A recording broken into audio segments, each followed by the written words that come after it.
नमस्कार। आज हम उन रिपोर्ट्स और लेखों पर बात कर रहे हैं जो 18 जून 2025 तक इजराइल और ईरान के बीच बढ़ते संघर्ष को दिखा रहे हैं। जी। ये अब कोई छुपा हुआ पर्दे के पीछे का खेल नहीं रहा। ये तो एक खुला क्षेत्रीय युद्ध जैसा लग रहा है। बिल्कुल। हमारा मकसद है इन स्रोतों से समझना कि भाई क्या हो रहा है, असर क्या है और आगे क्या हो सकता है। सही कहा। और देखिए, इन स्रोतों में जो एक चीज बार बार आ रही है वो है ऑपरेशन राइजिंग लायन। हाँ, मैंने भी पढ़ा इसके बारे में। इसने इस पूरे टकराव को एक बिल्कुल नया और ज्यादा खतरनाक मोड़ दे दिया है। ऐसा लग रहा है जैसे वो सारे पुराने नियम बदल गए हों। तो चलिए इसी ऑपरेशन से शुरू करते हैं। सैन्य मोर्चे पर क्या चल रहा है, क्या बता रही हैं ये रिपोर्ट्स? जी, तो 13 जून से इजराइल ने ये ऑपरेशन राइजिंग लायन शुरू किया है। 13 जून से? हाँ, और रिपोर्ट्स बता रही हैं कि ईरान के अंदर 100 से ज्यादा ठिकानों पर हवाई हमले हुए हैं। 100 से ज्यादा? जी, इनमें परमाणु ठिकाने, सैन्य अड्डे, मिसाइल फैसिलिटीज सब शामिल हैं। तेहरान, नतांज, इस्फहान, ताबरेज, बड़े शहर निशाने पर हैं। ये तो पहले के हमलों से बहुत ज्यादा व्यापक लगता है। हाँ, बिल्कुल। ये काफी बड़ा एस्केलेशन है। और ईरान का जवाब? जाहिर है वो चुप तो नहीं बैठे होंगे। ये नहीं, बिल्कुल नहीं। स्रोतों के मुताबिक ईरान ने भी सैकड़ों बैलिस्टिक और हाइपरसोनिक मिसाइलों से जवाबी हमला किया है। हाइपरसोनिक भी? हाँ, अनुमान है कोई 200 से 400 के बीच मिसाइलें दागी गई। और ये हाइपरसोनिक वाली जो हैं वो अपनी स्पीड और रास्ता बदलने की क्षमता की वजह से डिफेंस सिस्टम्स के लिए बड़ी चुनौती हैं। हालांकि इजरायली दावे हैं कि ज्यादातर रोक ली गई, पर फिर भी कुछ नुकसान और हताहतों की खबरें आ रही हैं। तो ये सीधा टकराव है, सिर्फ ताकत का प्रदर्शन नहीं, ये एक नए खतरनाक दौर की शुरुआत है। इसके रणनीतिक और आर्थिक असर क्या दिख रहे हैं? देखिए, यहीं पर मामला और पेचीदा हो जाता है। इजराइल दावा कर रहा है कि उसने वो हवाई बढ़त बना ली है, एयर सुपीरियॉरिटी जिसे कहते हैं। अच्छा। और ईरान के एयर डिफेंस और मिसाइल सिस्टम को काफी नुकसान पहुंचाया है, लेकिन इसकी कीमत बहुत भारी है। कीमत? आर्थिक रूप से? जी हाँ, कुछ रिपोर्ट्स में आंकड़ा आ रहा है कि इजराइल को मिसाइलों को हवा में रोकने में हर रात करीब $285 मिलियन खर्च करने पड़ रहे हैं। क्या? $285 मिलियन हर रात? जी। ये तो बहुत ज्यादा है। ये कब तक चल सकता है इसे? यही सबसे बड़ा सवाल है। ये आंकड़ा इजराइल की रणनीति पर एक वो समय का दबाव डालता है ना। बिल्कुल। उन्हें जल्दी कोई निर्णायक बढ़त चाहिए होगी। दूसरी तरफ ईरान का मिसाइल भंडार भी जाहिर है तेजी से कम हो रहा होगा। हाँ। हालांकि कुछ ईरानी अधिकारी दबी जुबान में मान रहे हैं कि शायद आधा से ज्यादा भंडार अभी भी छुपा और सुरक्षित हो सकता है। अच्छा।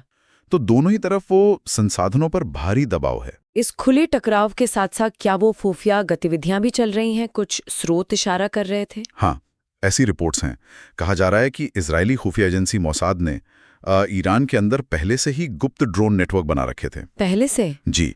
और ऐसा माना जा रहा है कि इन नेटवर्क्स ने जो मुख्य हवाई हमले हुए उनसे पहले मिसाइल लॉन्चरों और एयर डिफेंस साइट्स को निशाना बनाया। अच्छा, रास्ता साफ करने के लिए? हाँ, बिल्कुल, ताकि हमलों का असर ज्यादा हो। तो ये सिर्फ हवाई जंग नहीं, जमीन पर खुफिया जंग भी तेज हो गई है। और इस सब का ये बाहरी दबाव और अंदरूनी कार्रवाइयों का ईरान के अंदर क्या असर दिख रहा है? रिपोर्ट्स के मुताबिक ईरान के अंदर काफी उथल-पुथल है। जैसे? तेहरान से लोगों के बाहर जाने की खबरें हैं, पलायन, फिर ईंधन की कमी, महंगाई का बढ़ना और सरकार के खिलाफ वो स्थानीय स्तर पर विरोध प्रदर्शनों का भी जिक्र है। आर्थिक हालत बिगड़ने के संकेत तो साफ हैं। करेंसी गिर रही है, महंगाई बढ़ रही है, ऊर्जा सप्लाई में दिक्कतें आ रही हैं। जाहिर है तनाव तो चरम पर है। ऐसे में दोनों देशों के नेताओं की तरफ से कैसी बातें सामने आ रही हैं? बयानबाजी कैसी है? बयानबाजी भी बहुत तीखी और चिंता बढ़ाने वाली है।